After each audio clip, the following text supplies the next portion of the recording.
అటు ముంబై వర్సెస్ పంజాబ్ మరి మ్యాచ్ అయితే అయిపోయింది. మరి అటు పంజాబ్ అయితే 190 ప్లస్ చేసి ఆల్మోస్ట్ చాలా ఈజీగా గెలిచింది. చేసిందని చెప్పాలి. మరి ఫస్ట్ పంజాబ్ నుంచి మంచి బౌలింగ్ ఎఫర్ట్ చూసినాం. మళ్ళా అక్కడ ముంబై లెక్క కొంచెం కంబ్యాక్ ఇచ్చిన లెక్క చూస్తే మళ్ళీ లాస్ట్లో పంజాబ్ మంచిగా కంబ్యాక్ చేసింది. ముంబై నుంచి చాలా మిస్ఫీల్డ్ లెక్క అనిపించినాయి. మరి మ్యాచ్లో ఏం జరిగిందో మాట్లాడుకునే ప్రయత్నం చేద్దాం. ముందుగా టాస్ అయితే పంజాబ్ గెలిచింది. పంజాబ్ టాస్ గెలిచి నీకు అక్కడ బౌలింగ్ ఎంచుకుంది. మీకు ఈ పిచ్ చాలా డిఫరెంట్గా ఉంది లాస్ట్ మ్యాచ్ వాంకనే పిచ్ కన్నా. మీకు ఆ పిచ్లో మీకు ఇన్నింగ్స్ పోతాను స్లో అయింది అక్కడ పిచ్. కానీ ఇక్కడ చాలా బెటర్ అయింది పోతాను ఇన్నింగ్స్. ఇక్కడ మీకు టీమ్స్ మనం చేంజ్ మాట్లాడుకుంటే అయితే అటు ముంబైకి రోహిత్ శర్మ లేడు. మరి రోహిత్ శర్మ ప్లేస్లో మీకు అటు శార్నర్ కూడా లేడు.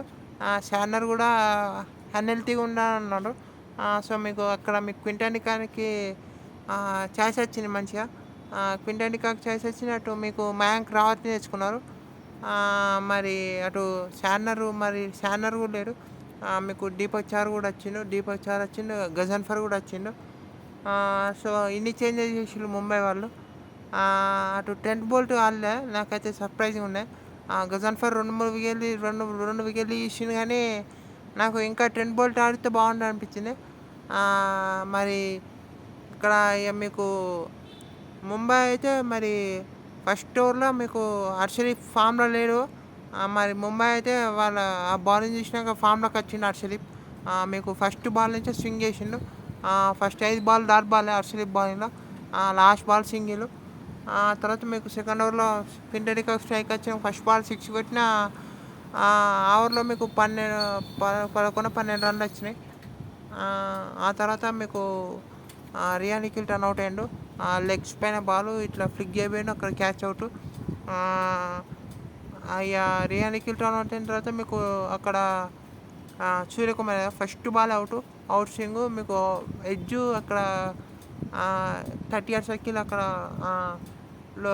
లెగ్స్ అటు బ్యాక్కి వెళ్ళి అక్కడ అవుట్, క్యాచ్ అవుట్. చాలా మంచి క్యాచ్ పట్టిందని చెప్పాలి అక్కడ. ఇక తర్వాత మీకు నమందీర్ వచ్చిండు.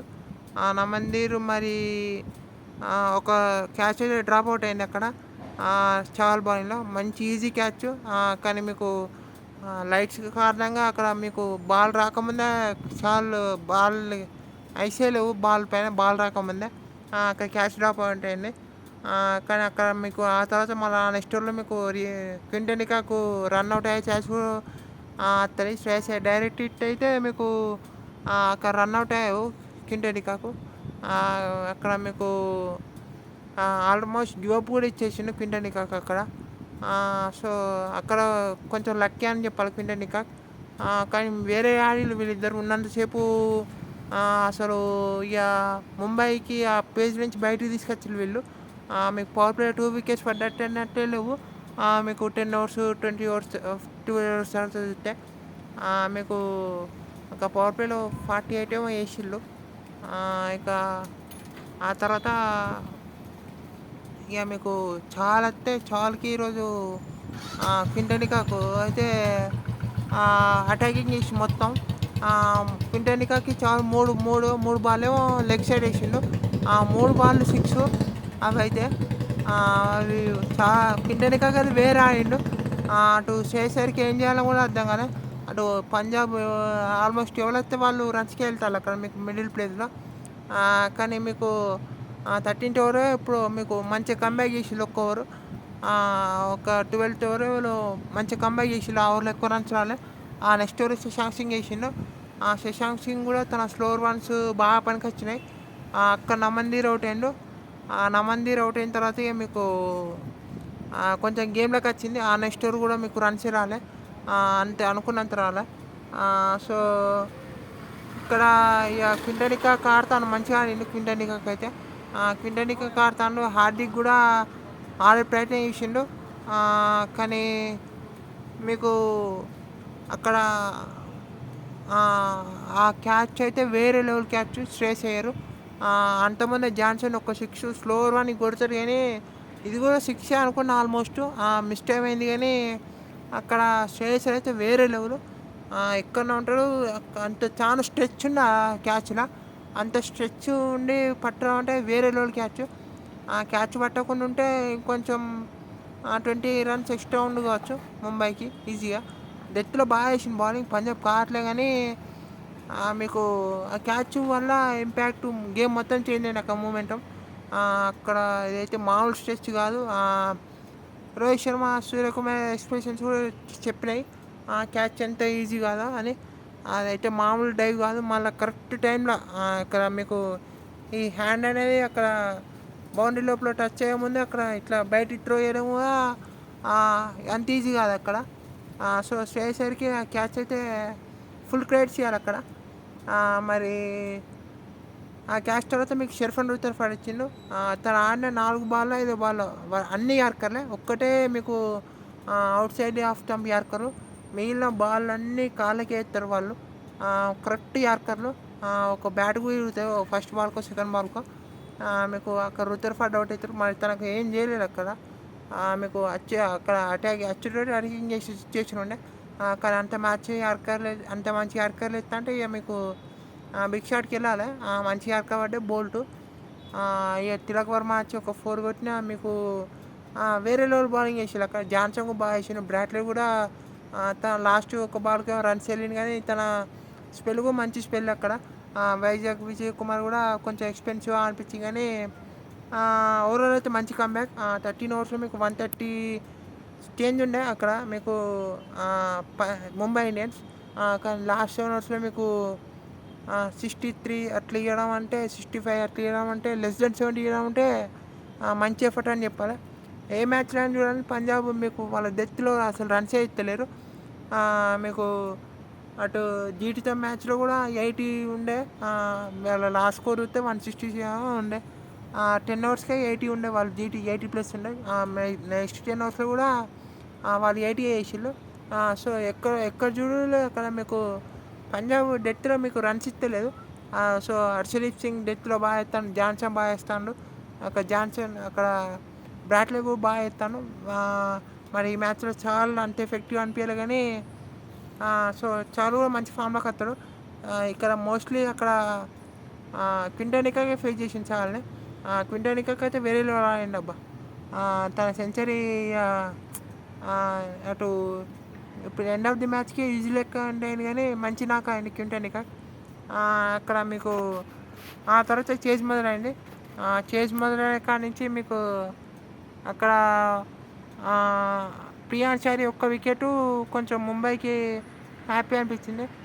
కానీ మీకు ఫస్ట్ ఓవర్లో 21 రన్లు వచ్చినాయి. దీపక్ చహర్ మరి సింగిల్ కోసం వెళ్ళిండు. అక్కడ సింగిల్ ఏం లేదు. మీకు అన్ని షాట్లే ఆడిళ్ళు అక్కడ. అటు దీపక్ చహర్ స్టెప్ అవుట్ అవుతా అటు బ్యాటర్ స్టెప్ అవుట్ అవుతా అంటే మీకు కీపర్ ఆఫ్ ది 2 స్టంప్స్ వస్తే బాగుండా అనిపించింది నాకు ఎంఐవి పాయింట్ ఆఫ్ వ్యూ నుండి. కానీ అక్కడ ప్రియాన్చారి అవుట్ అయింది గజన్ఫర్ బౌలింగ్లో. బూమ్రా బౌలింగ్లో మీకు సెకండ్ ఓవరే వచ్చింది బూమ్రా. అక్కడ మరి బౌల్ట్ లేని మీకు బూమ్రా మరి సెకండ్ ఓవర్లో వస్తే నాకు కొంచెం సర్ప్రైజింగ్ అనిపించింది. మీకు హార్దికే వేసిండొచ్చు ఆ ఓవర్. ఎందుకంటే మీకు బూమ్రా మీకు కాపాడుకోవాలి తన 4 ఓవర్స్. కానీ అక్కడ ఎంఐ ఏం చేయలేకపోయింది. మరి ఫస్ట్ ఓవర్లో 21 రన్స్ వచ్చినాయి. అది ఇంకా ప్రెషర్ పెట్టింది మళ్ళీ. మరి ఇంకా అటు గజన్ఫర్ ప్రియాన్చారి వికెట్ తీసిన మీకు హార్దిక్ పాండ్యా బౌలింగ్లో ప్రవీణ్ సింగ్ అవుట్ అక్కడ బూమ్రా క్యాచ్ పట్టుంటే అది కూడా కొంచెం బూమ్రా స్టాండర్డ్గా తీసుకోవాలి. ఎవరి స్టాండర్డ్కున్న క్యాచ్ తీసుకోవాలి అక్కడ. కానీ డ్యూ ఫ్యాక్టర్ వల్లనో ఎందువల్లనో క్యాచ్ డ్రాప్ అవుట్ అయింది. చాలా మెస్ఫీల్డ్ చూసినాం మన ఎంబై నుంచి. ఆ తర్వాత మీకు కూపర్ కోహ్లీ వచ్చిండు. కూపర్ కోహ్లీ కూడా ఆడే ప్రయత్నం చేసిండు కానీ తను గజన్ఫర్ బౌలింగ్కి అవుట్ అయ్యిండు. ఒక ఫైన్ మంచిగా ఉంది అనుకుంటా అంటే మీకు శ్రేయస్ అయ్యర్ వచ్చిండు. శ్రేయస్ అయ్యర్ అయితే వేరే లెవెల్ ఆడిండు అక్కడ. ప్రవీణ్ సింగ్ కూడా వేరే లెవెల్ ఆడిండు. ఎవరైతే వాళ్ళని అటాకింగ్ చేసుకుంటారో వీళ్ళు ఎక్కడ కూడా మీకు రన్ రేట్ అనేది డిప్పే కాలే అక్కడ. షాట్లు అయితే డిప్పే కాలే మీకు. ఇక ప్రవీణ్ సింగ్ అయితే మంచి దీపక్ చహర్ అయితే మంచి స్టెప్ అవుట్ అయ్యి మంచి సిక్స్లు కొట్టిండు. సో మరి దీపక్ చహర్ బౌలింగ్లో కీపర్ అబ్దుల్ స్టంప్స్ ఉండాలా అని చూసుకోవాలి. అది మరి దీపక్ చహర్ ప్లేస్లో అశ్విని కుమార్ని తీసుకురావాలన్నా మరి అనుకోవాలి వాళ్ళు. మయాంక్ రావత్ని తీసుకున్నారు. తన బౌలింగ్ ఎట్లుంటుందో చూద్దాం అంటే తన బౌలింగే రాలే ఇంతవరకు ఈ మ్యాచ్లో. మరి శ్రేయస్ అయ్యర్ ఉన్నారు అని తీసుకురాలే అనుకున్నాను నేనైతే. కానీ తీసుకొచ్చి ఉంటే బాగుండే అనిపించింది. ఎట్లా మీకు అక్కడ ఫాస్ట్ బౌలర్ రన్స్కి వెళ్తారు, మోర్ దెన్ రన్ రేట్ వాళ్ళే వెళ్తారు అక్కడ. మయాంక్ రావత్ని తీసుకొస్తే మీకు అటాకింగ్ చేయబోతా అంటే ఒక వికెట్ అన్న వచ్చుకోవచ్చు, చెప్పలేము మరి. పోతే 20 రన్స్ ప్లస్ పోవచ్చు, లేకుంటే వికెట్ అన్న వచ్చుకోవచ్చు మీకు. సో అక్కడ గ్యాంబుల్ తీసుకోలే వాళ్ళు. గజన్ఫర్తో మీకు ఓవర్లు వేయించిన తను రన్స్కి వెళ్ళిండు. మీకు మయాంక్ రావత్ని తీసుకొస్తే ఏమైందో నాకు అర్థం కదా. కానీ ఇక ప్రజ్ఞాన్ సింగ్ అక్కడ మీకు శ్రేయస్ అయితే ముంబై నుంచి గేమ్ తీసుకువెళ్ళు. అటు బుమ్రా కూడా మీకు చాలా ట్రై చేసిండు ఈ మ్యాచ్లో, కానీ తను కూడా శ్రేయస్ అయ్యర్ ఒక 6 కొట్టిండు బుమ్రా బౌలింగ్లో. కానీ ఇక బుమ్రా కూడా ప్రజ్ఞాన్ సింగ్ బౌలింగ్లో కూడా కొన్ని బౌండరీస్ వెళ్ళినాయి. సో అక్కడ బుమ్రా కూడా ఎక్స్పెన్సివ్గా అనిపించింది, 4 overs 41. కానీ నాకు తెలిసి మంచిగా బౌలింగ్ చేసిన అనిపించింది, డీసెంట్ లెవెల్. కానీ ఇక మీకు ఎక్కడ మీకు ఛాయిస్ లేదు. అక్కడ షార్దుల్ ఠాకూర్ వచ్చిన షార్దుల్ ఠాకూర్ కూడా అంత ఎఫెక్టివ్ అనిపించలే. తన స్లో రన్స్ చేసినా మీకు అక్కడ గేమ్ అయిపోయింది ఇక మీకు. అక్కడ మీకు లాస్ట్ శ్రేయస్ అయ్యర్ ఒకటి అవుతారు, కానీ అంతమంది ఒక నవందీరు ఆ క్యాచ్ పట్టుంటే ఒక 6 కాడ ఇంకొంచెం ముందు శ్రేయస్ అయ్యర్. కానీ ఆ తర్వాత మంచి డైవింగ్ ఎఫెక్ట్ కూడా చేస్తారు శ్రేయస్ అయ్యర్. కానీ అటు ప్రజ్ఞాన్ సింగ్, ఇటు శ్రేయస్ అయ్యర్ వీళ్ళిద్దరైతే మీరు లాస్ట్ మ్యాచ్లో మంచి పర్ఫార్మెన్స్ చేసి, ఈ మ్యాచ్లో మంచి పర్ఫార్మెన్స్ చేసిళ్ళు. అక్కడ మీకు శశాంక్ సింగ్ కూడా మంచిగా బాల్తో అటు బాగా కాంట్రిబ్యూట్ చేస్తాడు. సో ఓవరాల్ అయితే ముంబైకి మరి టఫ్ లాస్, పంజాబ్కి అయితే మంచి విజయం. మరి ఇక్కడ నుంచి ముంబై కమ్బ్యాక్ ఎట్లా చేస్తారా అంటే చూడాలి. ముంబై అయితే వాళ్ళ ప్లేయింగ్ ఎలెవన్ని కరెక్ట్గా సెట్ చేసుకోవాలి. నాకైతే ప్లేయింగ్ ఎలెవన్ ఈ మ్యాచ్లో కరెక్ట్ అనిపించలే. బోల్ట్ ఆడుంటే బాగున్నాయి అనిపించింది నాకు. ఆల్రెడీ ఒక స్పిన్నర్ ఉన్నాడు మీకు. బోల్ట్ అయితే బాగున్నాయి అనిపించింది నాకైతే. అక్కడ మరి నెక్స్ట్ మ్యాచ్ నుంచి క్వీడీకని మోస్ట్లీ ఓపెనింగ్ పంపించి మరి అటు రోహిత్ ఫిట్ అయితే మరి చూడాలి. అది ఎప్పుడు మాట్లాడుకొని ప్రాక్టీస్ అయిందాం. కానీ ఓవర్లో అయితే పంజాబ్ మంచి మ్యాచ్. పంజాబ్ మరి చాలా స్ట్రాంగ్ ఉంది, మళ్ళీ అన్డిఫీటెడ్ ఉంది ఇప్పటి వరకు. చూద్దాం మరి పంజాబ్ మళ్ళీ నెక్స్ట్ మ్యాచ్ ఎట్లా ఆడతారని. మరి ఈ మ్యాచ్లో కూడా లాస్ట్ మ్యాచ్లో పర్ఫార్మెన్స్ ఆల్మోస్ట్ ఈ మ్యాచ్లో పర్ఫార్మెన్స్ శశాంక్ సింగ్ ఓవర్, హర్షదీప్ సింగ్ బాగా బౌలింగ్ చేయడం. హర్షదీప్ సింగ్ మంచిగా బౌలింగ్ చేసిందని చెప్పాలి ఈ మ్యాచ్లో. ఇంకా మీకు డెత్లో బాగా బౌలింగ్ చేయడం అక్కడ. అండ్ ఇంకా ఇటు ప్రజ్ఞాన్ సింగ్ చేశారు మంచి నాక్స్ ఆడడం. సో ఇట్లా పంజాబ్ అయితే బాగుంది టీం. అక్కడ మీకు ఆ క్యాచ్ బ్రాట్లెట్ ఒక క్యాచ్ పడతాడు, అక్కడ హైట్ అడ్వాంటేజ్, తన హైట్ అడ్వాంటేజ్ చాలా యూజ్ అయింది అక్కడ. సో ఇలాంటి మంచి అంత హైట్ ఉండడం అక్కడ అడ్వాంటేజ్ అయింది. సో ఇలాంటివి కలిసి వచ్చినాయని చెప్పాలి పంజాబ్కి. కానీ ఓవరాల్ అయితే పంజాబ్ అయితే వేరే లెవెల్ ఆడింది. అంతే వీడియోలో. Thank you all for watching.